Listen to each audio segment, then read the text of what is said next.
welcome. It's Kiss and Tell time. Welcome. This is our last podcast of 2025. Woo! And we're here with Dr. Trina. Hi, Dr. Trina. Introduce yourself. Hi, everyone. I'm Dr. Trina Read. I'm a Canadian sexologist, and I have spent the last 25 years helping women in long-term relationships thrive after the honeymoon stage is over.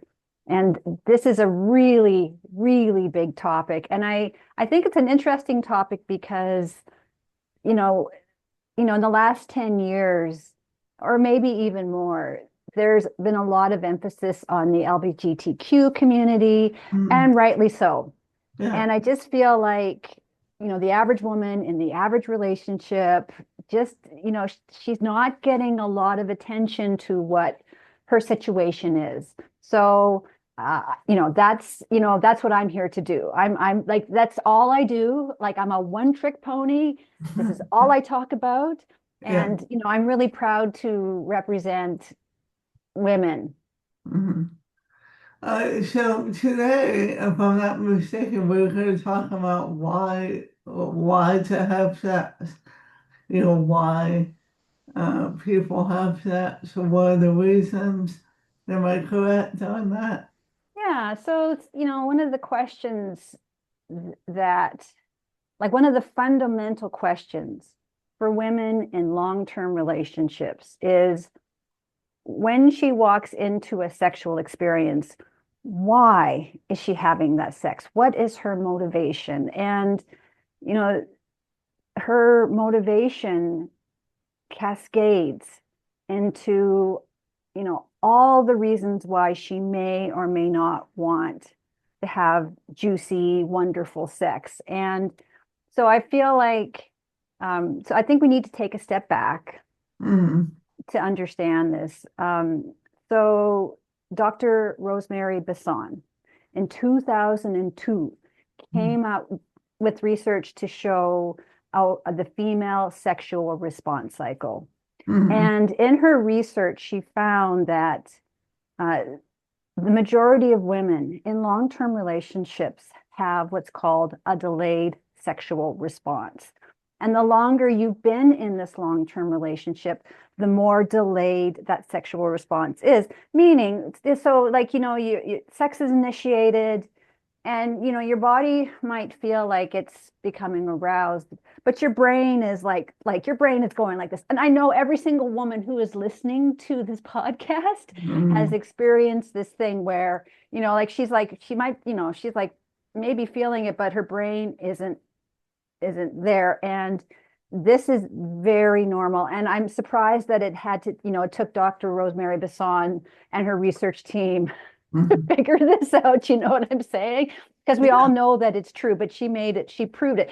And what I also find interesting about this is this was published in 2002, which is Right. like almost 25 years ago. Like that's a quarter of a century. And women still don't know this information. So I'm not sure where that disconnect comes. So, so sex is initiated, and, you know, many women are like, oh, I don't feel like having sex right at this moment, like for a lot of different reasons.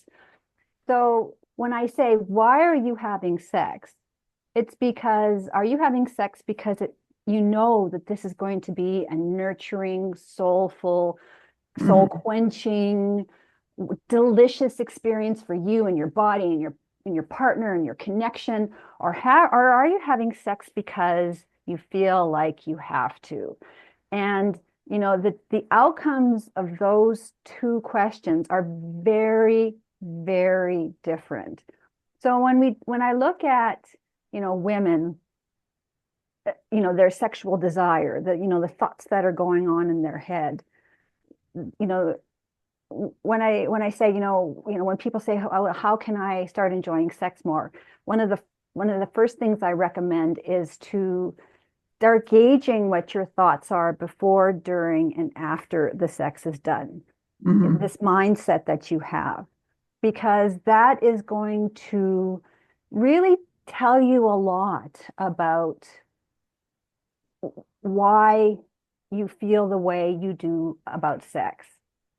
So if you have, like, if sex is initiated, you got this delayed sexual response, and you're like, oh gosh, I don't feel like having sex right now. Um, and you go into this sexual experience resentful or, apathetic or, like, you know what I'm saying? Like, it's like, I don't want to have it, but you feel a lot of guilt and shame because maybe it's been a couple weeks and that couple time is important and you love the couple connection. It's just like, you just don't feel like, so you're walking into the sexual experience with this mindset.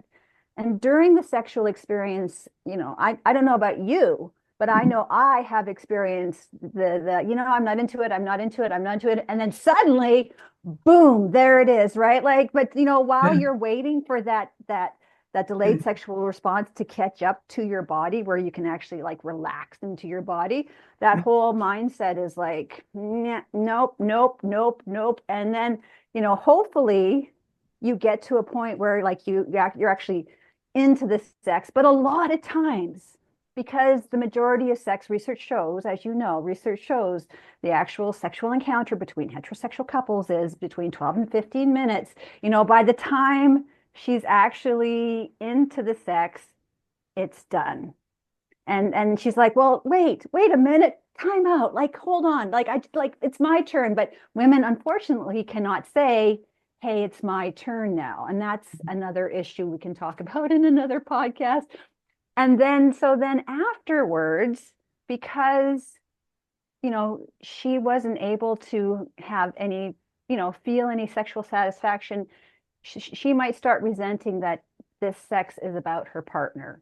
Hmm. So, so the sex, so her mindset going before, during, and after is fundamentally affecting her will, want, and desire for sex. And in fact, Dr. Lori Brotto, who runs the Canadian Yeah. Sexual Health Laboratory at the University of British Columbia, she wrote a whole book Yeah. about mindfulness. You might have read it. Yeah. Yeah, it's a Hmm. brilliant book. And and she says, I'm just paraphrasing Dr. Lori Brotto, but she says, good sex for women is quite simply not possible without mindfulness. And so The that, mind yeah, body connection. Yeah. that connection, Hmm. So a lot of women, when they walk into the sex too often, like when they too often walk into sex with this negative mindset, Hmm. it just dampens every single time. It's like a cumulative effect of her inability to catch for her desire to catch up to her arousal. Does that make sense? Yeah. Right? So, and obviously the solution is to communicate to your partner. But, again, this is a really tricky conversation for women to have, like, It is. and so Yeah. I feel like I always say to women, let your partner, like, show your partner this podcast. Let them listen to this podcast. Let me tell your partner what's going on in your head. And that could be the start of your conversation. Yeah. Communication is, I always say that's the key to most, issues, just talking about it.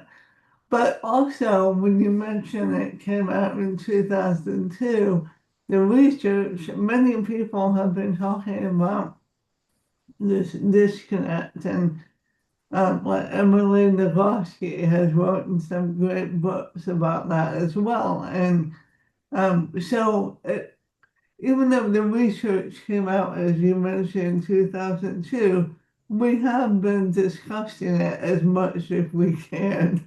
Yeah. Many professionals in the past 25, almost 25 years, if not longer. So it wasn't that her research wasn't not to downplay her research, but it wasn't a ding dong moment, as in, oh, no wonder. It was more of a solidifying. See, we have proof that this happens, that it does take women a little bit longer to catch up, that she's not immediately in the mood. just because you've been let to have sex at this time. So, and by the way, this happens in all couples. It's not just heterosexual. So, yeah, Yeah. any partner that says it's possible that one person in the bed or wherever you like to is not quite there yet. So, it is communication, is opening the book of saying, floating beforehand. I'm sure you talked to couples about that. Yeah, so you're right. I like to go back like to the start of what you were saying. I am seeing on TikTok and Mhm. Instagram, young sex experts that are talking about this delayed response and like they are normalizing it. And I feel like, there's a lot of bad things about social media, but I also feel like this part of social media is really great where, all these young people are being, Well, given this information and it's very normal. And I look at how I have two sons, one is 16 and one is 18, and I listen to the conversations they have around the kitchen table with their friends, and things that were taboo to talk about are now just normalized. And I feel like it's because of you and I. Let's give each other a virtual high five, because you and I have been, yeah, because you and I have been beating this drum for 25 years, and I do think that message is getting out to people. But I do know that still, like, women who are like 40 plus, mhm. they still are, or maybe even like 35 plus, they're still struggling with this. And I think it's because the way we're taught to have sex, which is very male centric, and I'm not in any way putting men down. Like, this is not men's fault. This is not Yeah, women's fault. This is just right. how we learn to have sex. It's very, you know, Society. yeah, yeah. So Yeah, this is how we yeah, learn to have sex. This is what we were told is supposed to give us pleasure. And right. so when we look at, okay, so we're walking into a sexual situation, and we don't want to have this negative mindset anymore. So Mhm. what can you do? And I think like the thing that women need to understand, which unfortunately the majority of women still do not understand, is what she wants out of the sexual experience. Right. And Mhm. so, like, for many women, not all women, but for a lot of women, she needs to have that trust with her partner, that her partner is, holding space for her, and, and in that safety, she can lean back. But a lot of times, because she's had this negative mindset going into sex, she doesn't feel safe. And what's so interesting to me is, her body is intuitively just shutting down Mhm. because her brain does not feel safe. Does that make sense to you? Yeah, yeah. So, That some of it is when we talk about consent, you know, consent meaning yes, I'm ready to, have sex now, or yes, I've been let to, or maybe saying I've been let to wait until an hour from now, but back to me, I'm always gonna say have a conversation, you know, um, because um, just to add to what you're saying, many couples, when they've been to a year, 2 years or plus, even though they had that conversation in the first year, the first 6 months, whatnot, it's still having the conversation. It doesn't mean you have the conversation one time, you both understand each other, and then you say, okay, we don't have to talk about that again. No, you revisit it every time to make sure things haven't changed or your needs haven't changed. Or on Wednesday, this is what you prefer versus Friday, you prefer this. It's mhm. having that dialogue. What do you think? Yeah, well, so sex is an evolution, right? So Mm, the sex you want in your 20s and 30s and 40s and 50s and 60s, the sex you want to have when you have toddlers, you don't mm, want sex when you have toddlers, right? Like like so, and then you move out of the toddler stage and then you move into perimenopause. Like there's all these things that are shaping your will, want, and desire for sex. And as you say, you can't just be open to conversation at the start. Like, you mm. have to be actively engaging. So, I think, and to that point, as we were discussing, if women are taught that sexual pleasure is supposed to be him giving her or your partner giving you an orgasm, and what Mm. she needs from her partner is safety, and saying to her partner, I need you to help me feel safe, and her partner's like, okay, I want to help you with that. I just don't know what that looks like, and Right. you can see that that would be a tricky conversation to have, but it's really important, for women to, have, to understand before she walks into that sexual experience, what does she need to do or have or be, and ask for it, ask for her needs to be met. And, you know, women were socialized to, make sure our partner's pleasure comes first. And, this whole idea of shifting this dynamic around, like something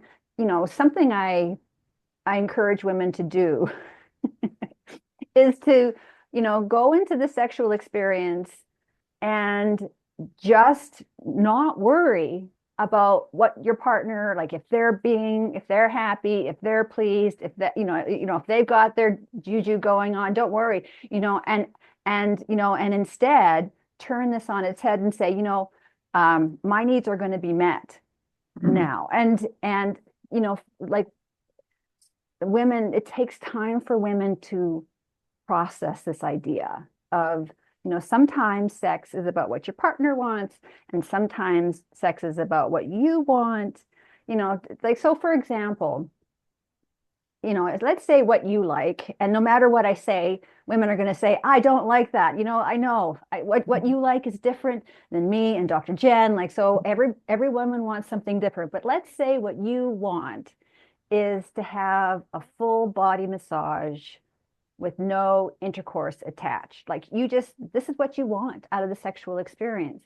You should be able to go into that with your partner and say, you know what, this time I need you to do this, get my body to, this is what I want out of the Right. sexual experience. And the next time we can do what you want. And hopefully, when you start integrating the things that you want to have, you can then merge these two worlds together. And let me tell you, that's where mind-blowing sex lives. It's where, like you have the sensuality, you have that soulful, safe, trusting connection where you can be vulnerable.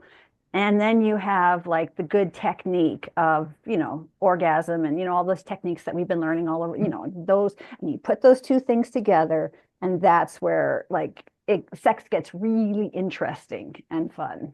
So, what are some tips that you tell women? Because you and I can just dialogue about it, and we can get personal if we really want to, but we're not. It's not about us.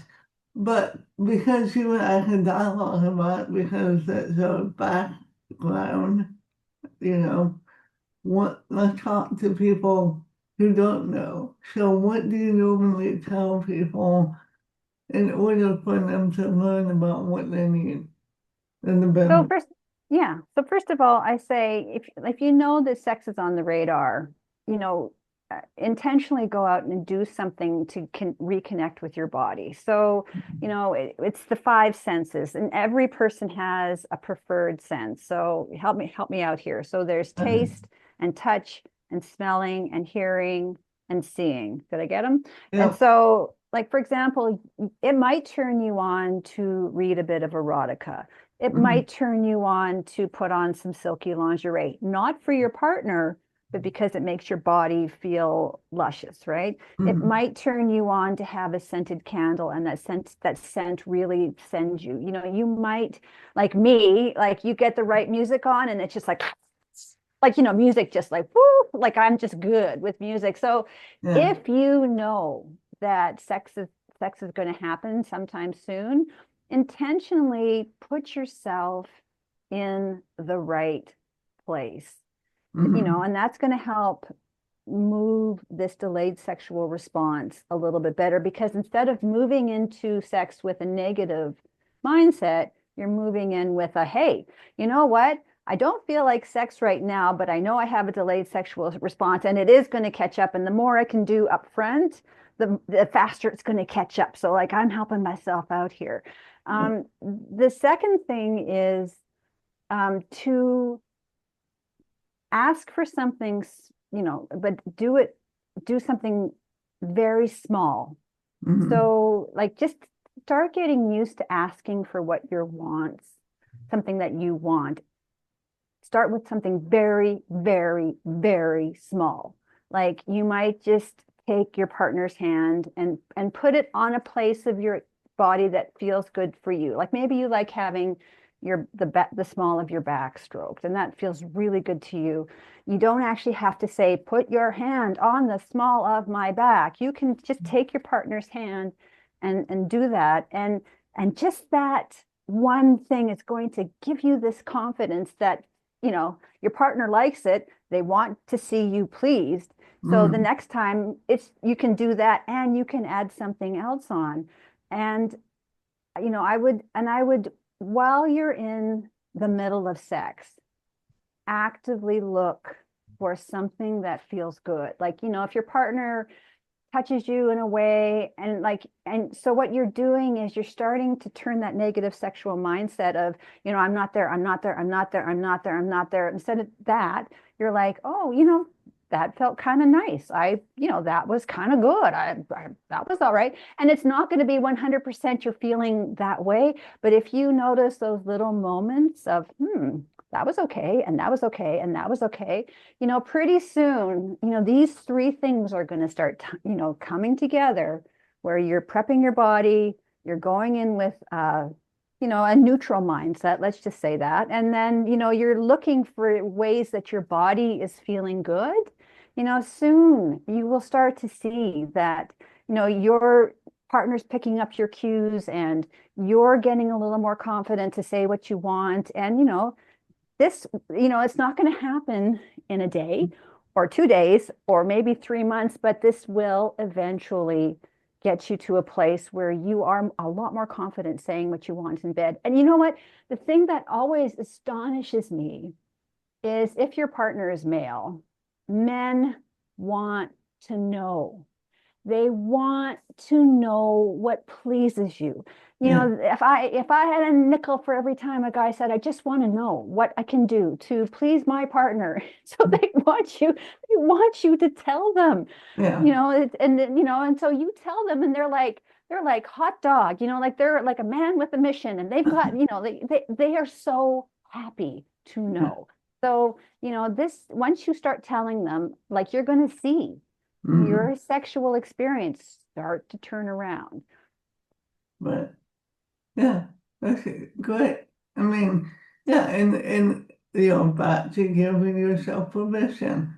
If it takes you a day, 2 days, 3 months, as you put it, then it does. And that's okay, as long as you're communicating that. If your partner understands what you're trying to do, which is get back into that bed or couch or back seat, then that's all I need to hear, is that you're trying to meet them, as best as you can. Um, because a lot of times, men don't, I'm not saying some men don't have it. Some men do have the delayed sexual response, but that's a different topic. So, but I like what you're saying. I think it's easy to, Dr. Trina's suggestions are easy to do. So, yeah. Yeah, I think it's about looking, it really comes down to looking for ways that your relationship and sex life are going right, Mm, instead of looking at ways and reasons that your sex life is going wrong. And like it doesn't seem like a significant shift, but honestly, when you start looking for, like you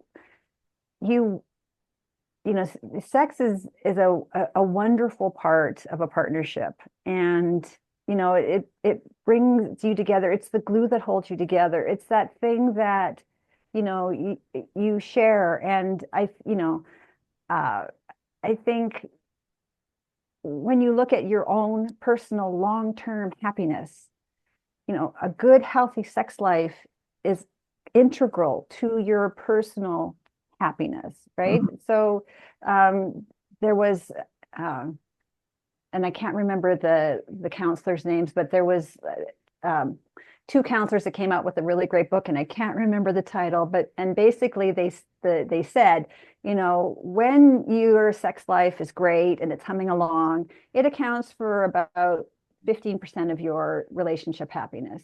But mm, when your sex life is dysfunctional and or non-existent, it accounts for like 50 to 60% of your relationship unhappiness.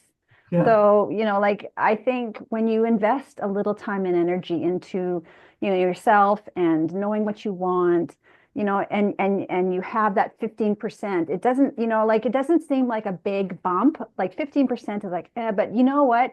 It's so much better to be there than always unhappy, or, having that relationship tension around a difficult sexual circumstance. Well, thank you, Dr. Trina. Thank you for being on our last podcast of 2025. I'm so honored. Thank Yeah, you. thank you for your helpful suggestions to help people get in the mood, so to speak. And we appreciate you watching and listening. Don't forget to subscribe. Thank you, and Happy New Year.